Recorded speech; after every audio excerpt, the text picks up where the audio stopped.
A short time ago, the U.S. military carried out massive precision strikes on the three key nuclear facilities in the Iranian regime: Fordow, Natanz, and Esfahan. Everybody heard those names for years as they built this horribly destructive enterprise. Bloomberg's Tyler Kendall at the White House now as the world waits for potential retaliation from Iran. The State Department is now urging increased caution to U.S. citizens abroad. Tyler?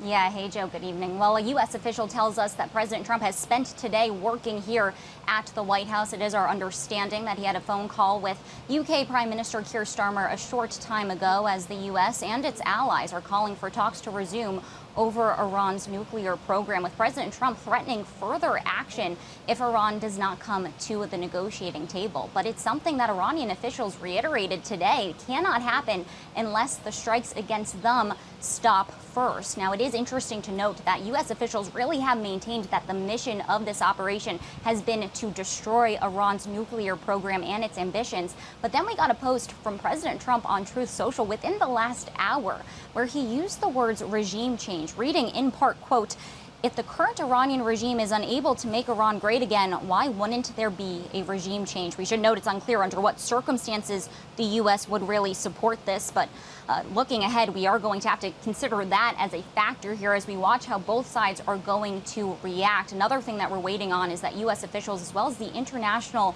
Atomic Energy Agency, do tell us that it is going to take a long time to get that fuller assessment about how much damage actually did happen when it does come to these strikes. But we did hear from Vice President J.D. Vance earlier today in a series of interviews where he said that the U.S. maintains that it did significant damage when it comes to delaying Iran's ambitions for a nuclear weapon. But he did signal that Iran still holds on to a stockpile of enriched uranium.